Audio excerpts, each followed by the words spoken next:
placeholder. If you'll, If I move. All right. Hi, everyone. Thank you so much for coming out tonight. My name is Ksenia Gerstein. I'm the Curator of Modern and Contemporary Art here at the Ulrich. I'm going to give a brief introduction to our speaker tonight, John Neely, and then hand the podium over to John. So just bear with me.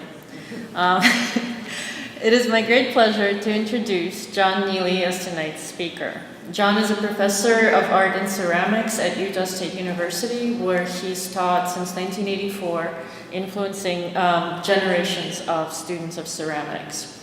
As a ceramicist, John specializes in wood-fired drinking and pouring vessels, so cups and teapots, which is what we're fortunate to have represented in our Clay Currents exhibition. John has exhibited pieces in dozens of shows in the US, Japan, China, Taiwan, Korea, Canada, Norway, Australia, and New Zealand. He has given workshops and lectures around the US and the world, and his work has appeared in publications such as Ceramics Monthly, Ceramics Technical, and Sika Journal, Purple Sands Magazine, and Studio Potter. The Clay Currents exhibition has numerous fascinating case studies in the way that contemporary ceramics exists at the juncture of tradition and innovation, and John's work is really emblematic of that. On the one hand, it's rooted in centuries-old traditions of Chinese and Japanese pottery, and I hope he'll tell us tonight about his studies in Japan in the 70s and 80s and his numerous trips to work in Asia since then. On the other hand, what makes John a revered figure in the world of contemporary ceramics is his research-based innovations, particularly in firing technology and techniques. John is the inventor of a train kiln, and I speak to all of this as a novice, but I think I'm going to get it right. He's the inventor of a train kiln, which is an improvement on the traditional Japanese anagama kiln. In researching this introduction, I came across a quote that puts this accomplishment in perspective. So, quote, "One only has to consider that mankind has been experimenting with firing clay ever since people began to experiment with fire. It would be nearly impossible to come up with an innovative way to fire clay, but John Neely accomplished just that." End quote. By all accounts, John's technical interventions have been transformative for the field of contemporary ceramics. In 2013, his accomplishments earned him the D. Wynn Thorne Career Research Award at Utah State, the university's highest research honor. For me, the process of curating this show with Ted Adler and Brenda Lichman has been really eye-opening as an opportunity to see ceramics through the eyes of people who make them. And I can tell you firsthand that every potter I've spoken to speaks of John's pieces with such reverence and such respect. His pieces are extraordinary for their precision and attention to detail. They are the perfect solution, both functionally and aesthetically, to the problem of pouring liquid out of a vessel, which is a much more complex problem than I personally ever realized. So we've been very fortunate for the last 2 days to witness John's generosity of spirit as a teacher in sharing his inventions and insights during the workshops he's been doing over at Henry and which have been really well attended. And tonight we get to learn about the journey that brought him to where he is today. And just before I hand over the podium to John, I want to thank again Art and Design Advocates in supporting the WSU Ceramics Guild, helmed so skillfully by Ted and Brenda, in making John's visit to campus possible. And I want to thank again publicly Emprise Bank and Mike and Dee Michaelis, and Fidelity Bank and Sharon and Clark Bastian for supporting the show as a whole, for giving us this wonderful context to be talking about ceramics. And with that, I will invite John.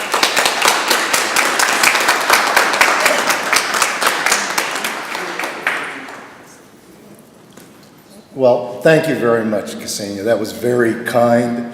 The list of people I need to thank is even longer than the list that you just listed. So let me start by saying I must thank Ted and Brenda, of course. And then the entire crew here, Jaina and Ksenia, and I mean, there have been countless people that I'm to the point where I've lost track of all the people I'm indebted to. But you know, my list of thanks goes much farther back than that, because I started out making pots in Wichita as a high school student, and I hope to document some of that for you tonight, but you know, all that's lost kind of in the mists of time, and the photographic evidence is a little hard to come up with. But while I was still a high school student, I took classes here with Rick St. John when he had first arrived at Wichita State. And at Southeast High School, I was also very much influenced and indebted to Howard Jacob and Don Weddle, my high school art teachers. And I mean, that only starts the list. You know, I was involved in various kinds of arts and crafts activities. I took weaving lessons, I took jewelry, macrame, all kinds of things as a high school student. I sold work with the Acorn Gallery. John Ranney's here, whose mother took me under her wing and was very supportive of my efforts, even in high school. So that list is incredibly long. But having said that, I have very little in the way of, let's see here if I can make this work.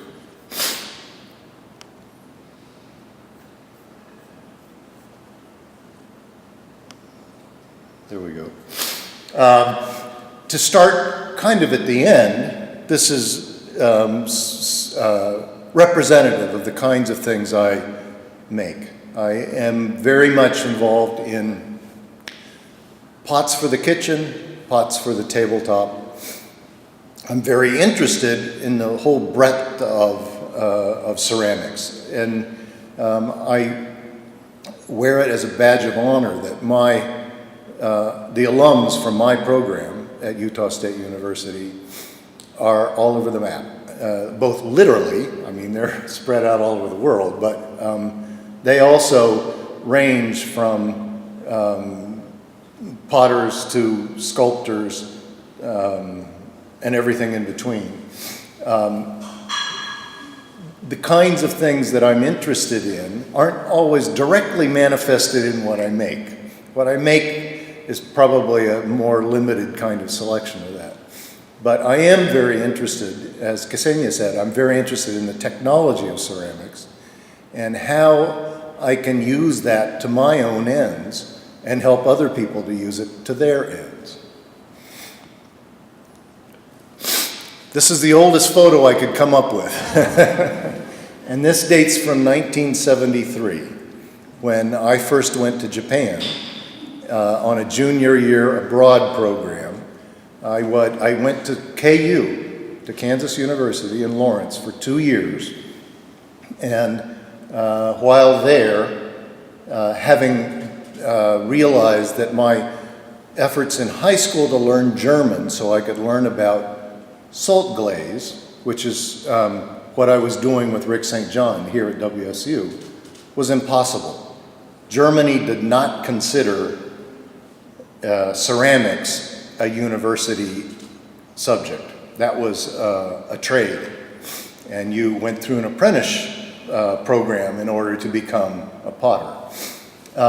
Meanwhile, one of my childhood friends, who was Japanese American, also went to KU with me, and we decided to take Japanese language in our sophomore years.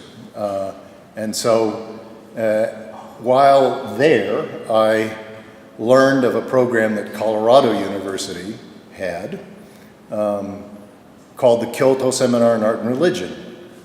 I applied, paid $3,000 including airfare to go to Japan for a year.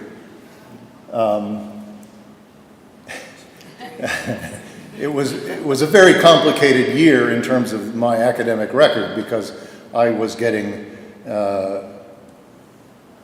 language credit from Kansas University, religion credit from Colorado University. Meanwhile, I'd already transferred to Alfred University in New York, so all my art credits were coming from Alfred. And I was working at Otani University in Kyoto, which is a Buddhist university in Kyoto. So it looks like a guy who couldn't keep a job or couldn't stay in school, one of the two. And anyway, when I got there, they had arranged a homestay with this guy, who was a wholesaler of kanten, which is agar, they use for a culture medium here, but in Japan it's kind of like the vegetarian equivalent of gelatin. They use it for lots of sweet desserts. And he lived west of Kyoto in a little town called Kameoka, which is still part of Kyoto Prefecture, but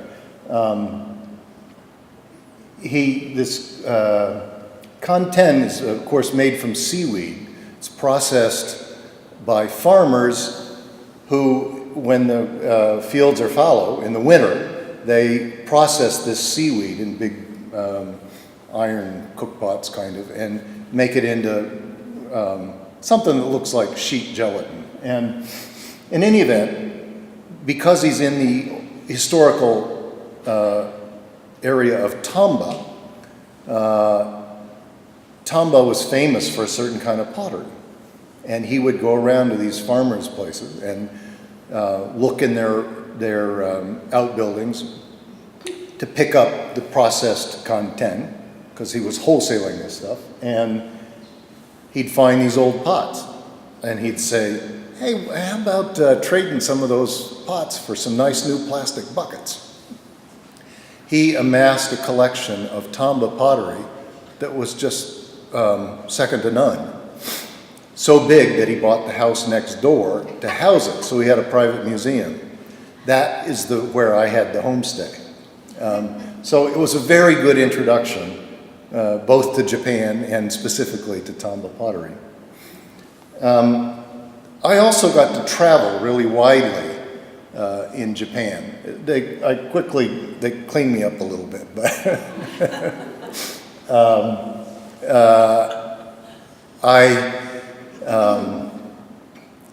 in point of fact, this is after I had spent the year in Kyoto, and a marvelous year where I met some incredible people that, in retrospect, I could not possibly have met more significant people in contemporary Japanese art than the people that I fell in with. But I went back for a language program that is run by Stanford for 12 US and Canadian universities. It's been there since the 1970s, and actually my history professor at KU, Cappy Hurst, had been on this program 10 years before, and it was he who recommended me for the program after I graduated from Alfred. But in any event, we in that year spent a year doing Japanese language all day long, 5 days a week for a year. And in the meantime, I got to travel a whole lot and saw a whole lot of the territory of Japan. And this particular image is of me standing in front of a shrine, and it's kind of a typical thing. These are big casks of sake, of Japanese rice wine, that are gifts to the shrine, and these then get opened at festivals and things like that. They take the straw off the outside that protects it, and it's a barrel basically with a barrel head and a top, and then they use a big hammer to break it, and then a dipper to dip all the sake out. But what's significant here is the role that alcohol plays in Japanese culture, and not just alcohol, but the all the things that go along with that, all the food and drink and the culture that is that surrounds eating and drinking in Japan was incredibly influential in my kind of understanding of both Japanese culture and the things I value in the world. I was further fortunate in being selected for yet another year with that same organization with a project, a project called the Contemporary Japan Project, in which there were 5 of us from different fields. We had one from public health and one from law, and I was the arts representative. And we looked at all kinds of facets of contemporary culture. We met with the Prime Minister. We studied things like urban renewal and housing issues. I can remember going to Kyushu in western Japan and learning about Minawatabyo, which is this disease of people that were exposed to mercury contamination, and anyway, all kinds of things like that. But it really grounded me in contemporary Japanese issues, kind of. This is this particular photo. I'm standing or sitting there right next to a man named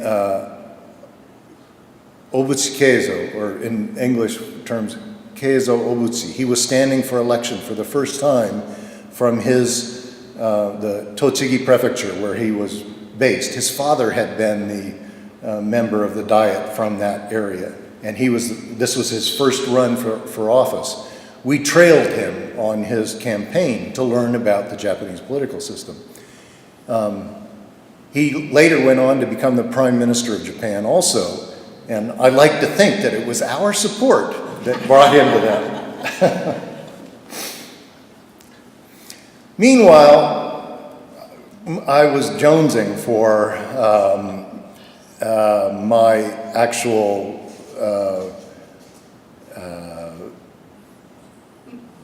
what we'll call career, nascent career maybe. I wanted to find a place where I could make pots again. And so I was casting about for a way to either borrow a studio or rent space in a studio or something like that. And I ended up going out into the middle of Chiba Prefecture. This is the peninsula that forms Tokyo Bay. If you think of the map of Japan, it's banana-shaped. There's a big island up here, another big island down here, and then a smaller island here. Those are the 4 main islands of Japan. Well, where Tokyo is, there's a little finger that sticks out, the Boso Peninsula, that forms Tokyo Bay. And right in the middle of that peninsula is where this old house, which was built in the first year of Meiji, 1868, stood. It was actually had been cut in half in the 1950s, right after World War II. But it was a thatched roof house, and I decided to try and refurbish it and make a studio out of it. A studio slash abode. And so rethatched the roof. There was no longer the reed that was originally used, so I was using rice straw, knowing that it had a much more limited lifespan, but I filled in the roof and repapered all the paper screens, the shoji screens. And, you know, this is all post and beam construction, and they say that the house behind this one, in 1912, when they had the great earthquake in Tokyo that burned most of Tokyo, the house behind jumped off its foundation stones 3 feet, a meter. And we have no records of what happened to this one, but it was a little bit like this. And so if I just papered those screens, kind of in a parallelogram rather than a rectangle. They all work just brilliantly. So anyway, after a long effort, I got this up and running, and then went about making the tools to make pottery. And so the first thing I did was to get demolition timber from old farmhouses that were being torn down and start building things like a wheel. This was the frame for the wheel. And I like including this because it shows that at one time I really did have hair.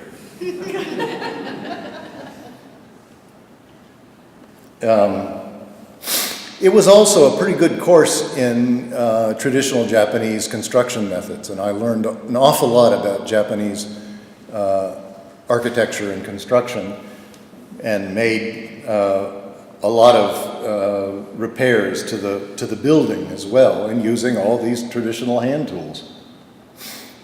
Also really important at that point was meeting this woman. Which all of a sudden I'm emotional. Anyway, we've now been married 39 years, and that was 44 years ago.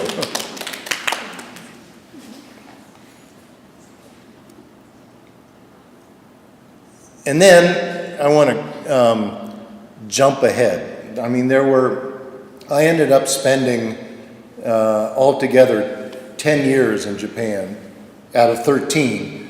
I went back, as I mentioned, to Alfred to graduate, and in 9 months turned around and went back to Japan. And then after 5 years, went back to Ohio University for 2 years. Also a really important time for me, but I turned around and went back to Japan for 2 more years. And in 1984, I ended up applying to a job in Logan, Utah. I had never been to Utah.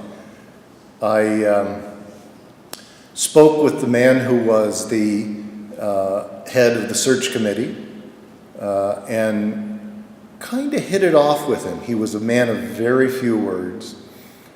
But we had some commonalities, and we had some kind of overlap. He was also married to a Japanese woman, and he knew some of the people that I had worked with early on in Kyoto, so that, you know, the ones that I mentioned that were very influential in Kyoto, or in Japan avant-garde art world. And I thought, well, maybe this might work out. And then we had another formal interview with the entire search committee. If any of you have ever been involved in universities, you know how this drill goes. But in this case, I was on the other side of the world, so this was at 3 in the morning for me, so that they could get the whole committee together in Logan, Utah. Well, I did the interview. And I guess I did okay, because a few days later they said, okay, we think we'll hire you. And I said, wait a minute, I don't think I can do this. I mean, I haven't even seen the place. I don't know what I'm getting into. And they said, well, would you like to come for an on-campus interview? And I said, yeah, sure. And I did it. I went. It looked something like this. Although in truth, this is autumn. This is looking from campus across to the Wellsville Mountains, which are across the valley that houses Logan, the town of Logan. The university is up kind of on a bench above the town, above the main town. But in any event,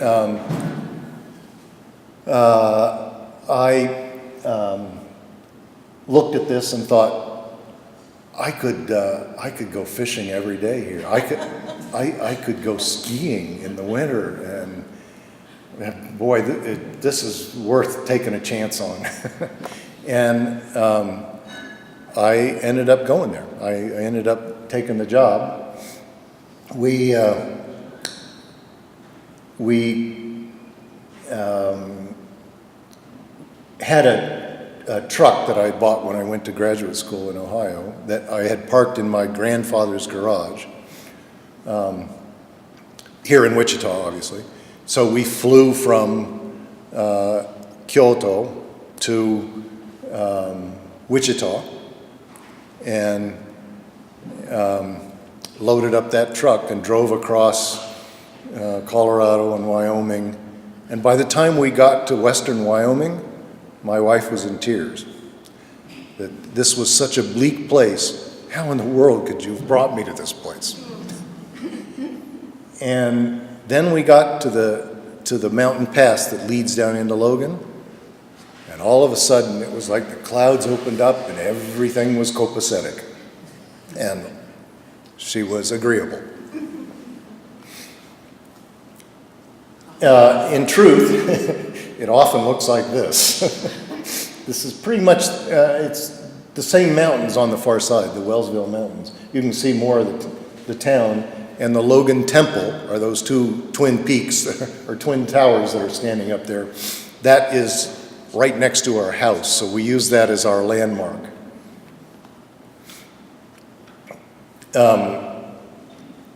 This also occurred in that year, which could have had something to do with the emotional state of my wife driving across Wyoming. But our daughter and only child was born in February. So, to get back to the subject at hand, I had been very interested in the technology of color production in clay, and partly because in graduate school at Ohio, I had taken my experience firing with wood in Japan and kind of applied it to what I was doing in graduate school, which is finally I got back to salt glaze like I wanted to do when I was in high school. And then I was able to turn around and use what I'd learned in graduate school about the salt glaze process and the color development to think about what I could do with the color of clay. And so I embarked on an awful lot of investigations into what was possible with the firing process to control the color of the fired clay. So this is a fired teapot that, at least in surface, is very much indebted to the Chinese I Ching tradition. There's a place in China called I Ching that's famous for little teapots. They use a lot of iron-bearing clay, the most famous of which is known as purple sand, and that is purple because of primarily because of the iron content, but when it's fired, it turns this kind of dark red, also depending on how it's fired. And so I was using unglazed clay. This is vitreous clay, which means it's no longer, this is not like a flower pot that would absorb water, but it's vitreous, so it, tea doesn't soak into it.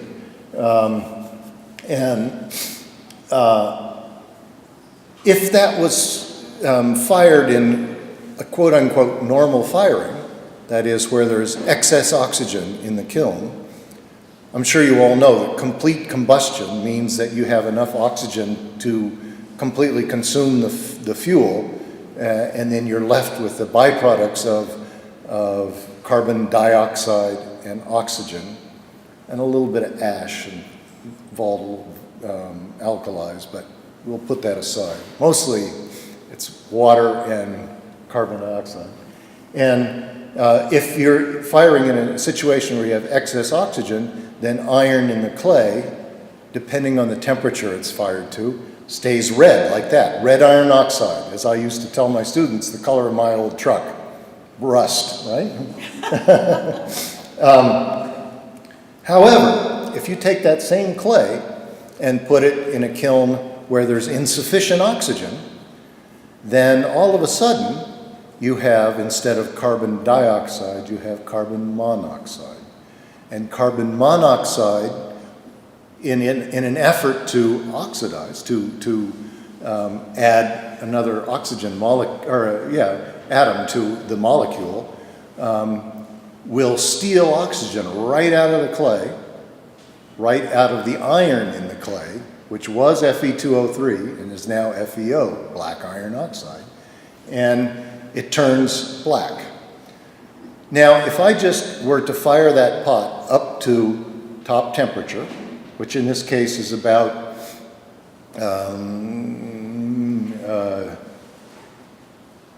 2250. I learned everything in centigrade, and so I'm weak on Fahrenheit after all these years. Pretty good at interpreting, but anyway, it's about 2250.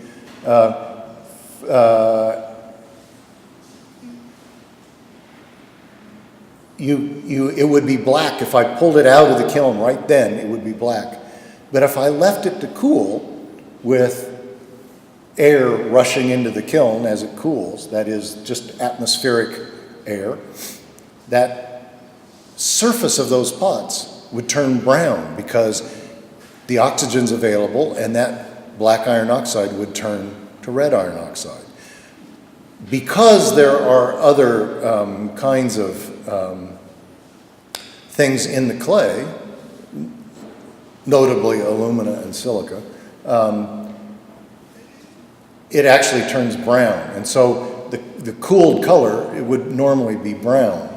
But if I keep just a tiny bit of fuel going into the kiln as it cools, it'll stay black, the color it was at the very top. Well, I was fascinated with this little bit of information. And it's not something that I had seen widely exploited in ceramics, certainly not in contemporary ceramics. I did find that one of the clues to all this was my investigation into Korean pottery and Korean archaeology. And I read about standing in Kinokuniya bookstore in the basement of Osaka Station. I was reading a book that as a student, I couldn't afford to buy. But they're talking about excavations of Korean kilns where they found unburned fuel in the kiln that they excavated. And in my experience with wood kilns, that never happened. It was all consumed by the time the kiln was actually cooled. You had a lot of ash, but not unburned charcoal. And so that set off bells in my mind. It made me realize that fuel, something had prevented it from burning. In fact, it had been smothered so that it wouldn't burn. That's just the process you use for making charcoal. And it was that atmosphere that was in the kiln, the excess fuel that was available. Of course, some small portion of that was vaporized by the heat. And that excess fuel was keeping the kiln in a reduced state, that is, in that black iron state as the kiln cooled. And I started, very much influenced by that, I continued to pursue it and made a lot of tests and things to kind of come up with black clay, because I thought it would look nice and I hadn't seen a whole lot of it. And my goal initially was to make this kind of cast iron black, kind of like this, right? In more recent years, I've certainly moved away from that. I'm much more interested in the kinds of things that I'm exhibiting this time, which are somewhere more kind of in the range of granite or gneiss or one of those kinds of things where it's gray, definitely dark, but there's more visual texture to it. And of course, I'm really interested in generating, there's a threshold between texture and pattern. And that point I find really interesting. When do we perceive something as texture and when do we perceive it as pattern? And I think about, in the case of clay, if you have brick which has chunks of biotite mica in it, it burns out and leaves little black spots on the surface. And if you're looking at a brick wall, you don't see it. It becomes the texture of the wall. But if I put that on a little tiny sake cup, all of a sudden that is a dramatic pattern. And that kind of,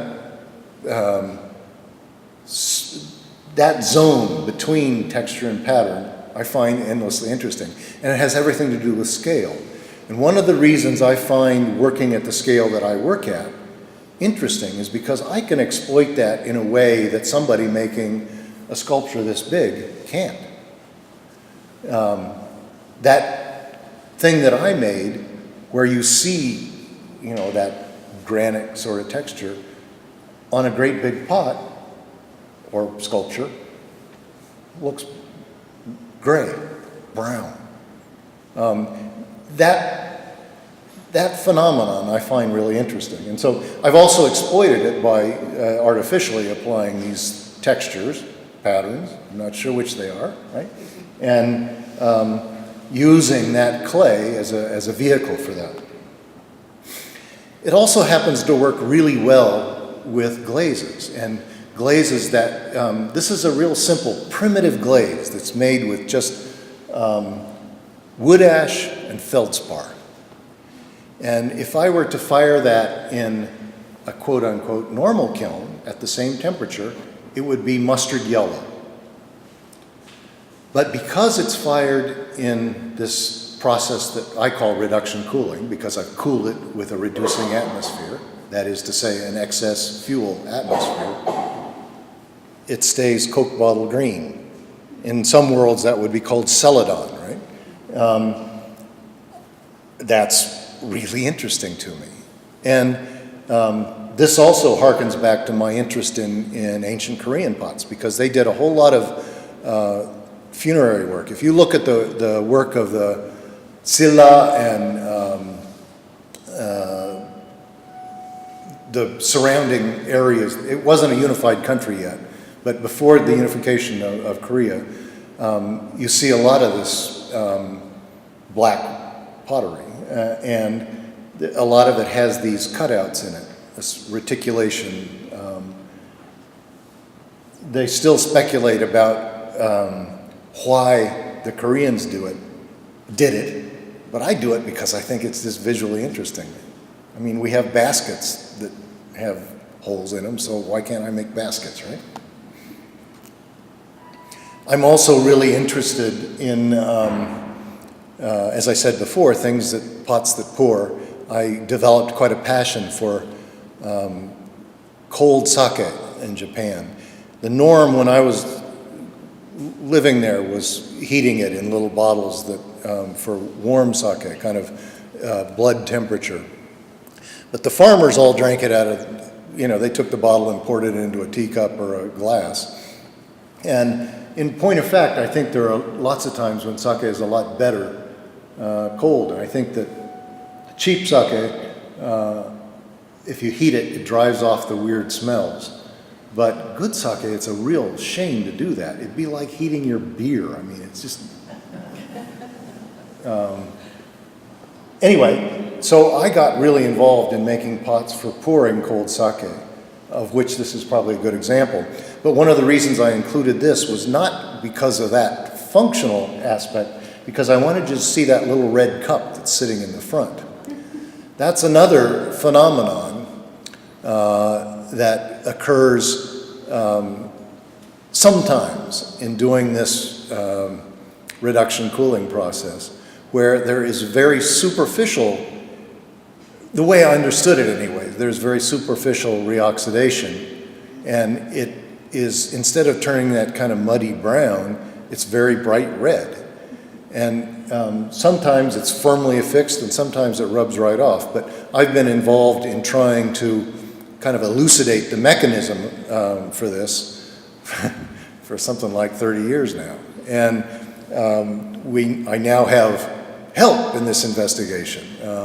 My colleague at Utah State, Dan Murphy, and another one at Stanford, a physicist named Hideo Mabuchi, and more recently Ted Adler, have been looking into it. It's gratifying to me, actually, that other people find this worthy of investigation. It works with other kinds of glazes, too. This is another really simple glaze that is based on the ash of either straw, or in this case, it's actually rice hull ash. And there's also feldspar in it. But it's very high in amorphous silica, which is non-crystalline silica. And because it's non-crystalline, it melts at a lower temperature than an equivalent quantity of quartz would. And that's what opacifies it and gives it this kind of milky character. I've made similar kinds of glazes, similar in the fact that they are, kind of opaque white. This is actually done with titanium, and it's much, much easier to achieve. But I use this kind of glaze a lot, too. I thought you might like to see, actually, this is my office. I am a hopeless bookaholic. And this is a tiny fraction. I can't get in to take an actual photo, but I have far too many books in 3 languages. And I'm also an impossible tool junkie. You can see what my wheel and the tools right next to my wheel. And while I was casting about today during the demos, this is what I really needed beside me, right?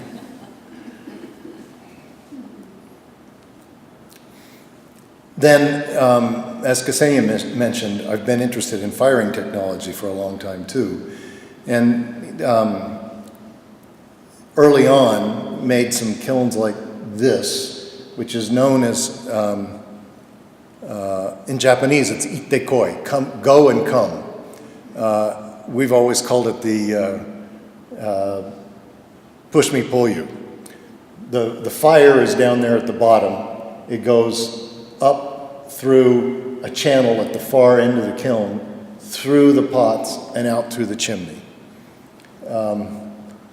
It works pretty well to get pots up to temperature. It's far better than the arrangement where you have flames going directly into the setting, a fire going directly into the setting and through the setting and out. But my problem with this was the fact that I'm 6'3". And so in order to fire it, you got to lay down, and you're throwing wood in like this in a horizontal position. It's not a comfortable way to fire. The traditional anagama, the cave kiln of China, Korea, and Japan, worked this way. There was a firebox at the far end, that is the left-hand side. The pots were all stacked on that slanted hole in the side of a hill, and then there was a hole dug out through the top of the hill to serve as a chimney. This had the advantage of allowing potters to reach high temperatures, and we're talking a long time ago. In the case of China, it's almost 2,000 years ago. It was, however, difficult to fire, dangerous in terms of you're digging out a hole in the ground and crawling into it, both to stack the pots and, to make it and to stack it. And it was grossly inefficient. In Japan, it started in sometime around the early 1900s, early 1900s. There was kind of an anachronistic revival of earlier styles, the Momoyama period, which was 400 years before that, was considered the pinnacle of Japanese kind of accomplishment. Many of the famous pots that we know from Japan came from that era. And there were potters that started using these. But there was a real, after World War II was when it really took off. And there were lots of these kilns built around Japan. But it wasn't until the 1970s that the first ones were built in the United States. They're big kilns, they hold lots of pots. They can actually be built on smaller scale too. But they are grossly inefficient. They, for one, they belch black smoke like that. They also use mountains of wood. And part of the reason that the forests of England were denuded by the charcoal burners for smelting steel, and in parts of Japan, whole industries disappeared because think about the logistics of transporting fuel to where the kilns were. They had no gasoline engines, there are no chainsaws, no hydraulic splitters for wood. It was a prodigious effort to get enough wood to the kiln to fire. So the standard procedure was to move the kiln. So the whole operation went up and moved to where they could take down another mountain of wood, which, it's pretty hard to sustain that and feel anyway responsible, ecologically responsible. And so my answer to this was what has become known as the train kiln. And I actually built a couple prototypes of this in different configurations before, but the final, it really came to fruition when I got an internal grant in the university to build a kiln, build this design, which rearranges things. It doesn't have a firebox at the bottom, it has it at the top. And it's a little hard to tell from this photo of the actual kiln, but this drawing might help you understand. There is the top of that right-hand arrow, you can see where the air goes in, and where it's labeled stoke, wood goes in that hole. And it is held up by either projecting bricks on either side or a couple grate bars that go across the top. So it's burning at that, what's labeled as the grate level. And it goes down, the coals, as they burn, drop down, and you can see some stair steps there, where it's also possible to put air into the kiln. And it's drawn through into the kiln where the actual pots are stacked. Where it says door, you can go in there and load the pots there. There have been different configurations. That first one I showed you actually had a coffin lid, so you reach in and load it from the top. That was built kind of around my proportions. I could lean over and load it, but a buddy of mine who taught at Southern Illinois University, when he went to build his own, he's only 5'1", so he put a door in the side. And subsequently, there have been a lot of them built with doors in the side. Some of them have a fixed lid, or fixed roof, instead of having that coffin lid as well. But then there's a chimney that generates the draft. Well, the upshot of all this is that it burns much more efficiently. And you can control where the air is. So the air is introduced into the kiln where the fuel is. And you can, as the temperature changes, other elements change, and it's difficult to maintain that complete combustion. With this design, you can. And the truth of the matter is that the goal was not to build a more efficient kiln. Initially, when I was inspired to build this, it was because I'm thinking about the way in which these ancient pots were dependent upon fly ash, that is the byproduct of combustion that is wood ash, that combines with the surface of the clay to make a kind of natural ash glaze. In order to get that ash onto the pots, they were dependent upon the draft, to blow it up there, or pull it up there, if you will. But I thought if I put that firebox up high, then gravity will put ash on the pots. And I built it, and lo and behold, gravity put ash on the pots. And so it turned out to be a very efficient way to achieve results, I'll say, analogous to those of the ancient potters. There's maybe a better picture of a recent build, so you can see the door on the side and the height of that sliding door at the chimney, and the big chimney, sliding door on the firebox rather, and the big chimney in the back. We've built them at every scale. This is a little one that is only, the interior volume is only 12 inches by 24 inches. One person can fill it and load it and fire it.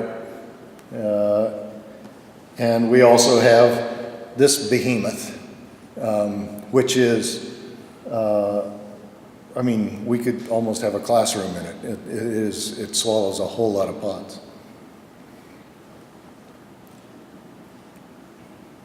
You'll notice too, you can see it's firing, not even a wisp of smoke. It steams, you know, there's the snow falling on the kiln is evaporating and making steam, but it burns clean. There's a group of students unloading, and then it wouldn't be, I need to show you some pots, some wood-fired pots after all this. So I pursued a limited number of forms, you might say, and what I'm showing you is even a more limited selection of those. But these kind of bowls, I think, well, to tell you a little more of the story, we have a campus museum as well, the Nora Eccles Harrison Museum of Art, that is roughly analogous to this museum. We have, we're a collecting museum, so we have a permanent collection as well, and ceramics, which we are not endowed but have ongoing gifts to buy work of artists working, ceramic artists working in the vessel tradition in the Western United States. And very early on, we organized a project, not just an exhibition, but a project called the Great Western Bowl Extravaganza, where we set out to make a collection of bowls that are, we tried to make it as universal as possible, so we called them surrogates for two hands. So you can imagine people eating. There was at some point in human history where we didn't have bowls to eat from, but at some point it came along and they were fashioned from a variety of different materials, including clay. And so we have now soup bowls, chili bowls, tea bowls, ice cream bowls, lots of things that are basically at the scale that an individual would use. And I continue to find that really compelling. And with my beginning students, the first project I do with them is what I call a beggar's bowl. If you have only, you're a mendicant monk, you have only one possession in the world, it would be this bowl that you carry with you, that you get your alms in, right? And so I've been making these pinched bowls, very simple, no wheels involved, for years and years, and they lend themselves to this wood firing process. I've also been involved in these, in the tea business for a long time too, in making and drinking tea. And so I keep making teapots of various configurations. And this too I've done in all kinds of wood kilns. Not always reduction cooling. Some of them are more conventional cooling, so you get lots of ash glaze. That's a natural ash glaze, like I mentioned. As is this little cup. It's actually bigger than a cup, somewhere between a cup and a bowl. But that's a natural ash glaze on a clay that has lots of kaolin in it. You must all be familiar with kaolin if you've ever taken kaopectate. That's the active ingredient. And there happens to be little bits of feldspar in that clay, and that melts out and forms those white blebs, which at this scale become a pattern, right? That's what I was talking about earlier. Here's another one that has a laterite slip. Laterite covers most of the tropics. It's you can think of it as kaolin mixed with red iron oxide. But that's been applied to the surface, and where it's been struck directly by the wood ash, you get that yellow glaze. There's another one, bowl, that was fired upside down, and there are plenty of variables in the wood firing process and unknowns. I have no idea why that black drip is there, but something was dripping in the kiln and created that black drip. I built a kiln a few years ago in Risør, Norway, and this was the clay they provided for me. Did a firing in an exhibition after that, and so I figured that would make this Norwegian wood, right? And that's a kiln up in BC, the Shadbolt Art Center, another wood-fired kiln. This is back in Logan with a glaze on the inside and just the clay on the outside. There's two pots out of the same kiln, one of which developed that reduction cool red, one of which didn't, but they're exactly the same clay. Then I mentioned at the outset that I was really interested in food and drink, and as a university professor, I think this is an incredibly important part of the program. In fact, I think there is more education that goes on around our dinner table than goes on in the classroom. And so periodic potlucks and events like this, I think, have influenced now generations of students. Everything we've got, handmade plates, homemade food. And that, ladies and gentlemen, is what I have for you tonight. Wow. Thank you very much.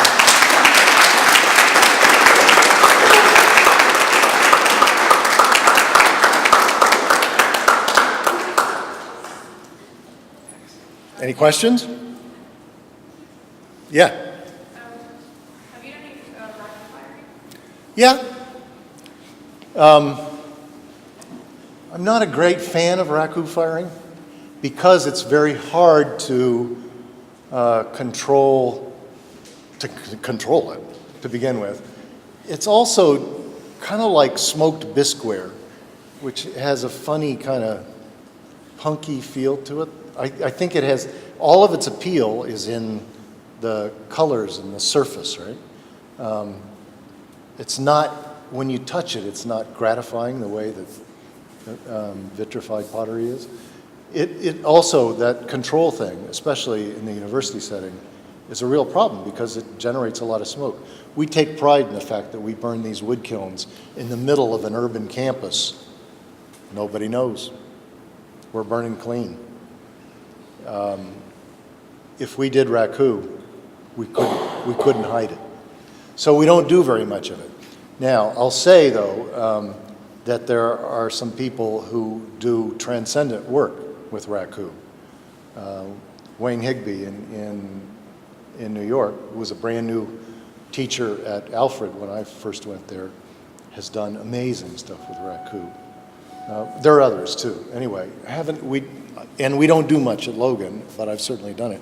In high school, I did it. We used to do it in the backyard and then put the pots in the swimming pool. And then I found out what chlorine, sodium hypochlorite, does to some of those glazed surfaces. You have luster surfaces, they're gone. Eats them right away. Anything else? Okay, well, thanks very much.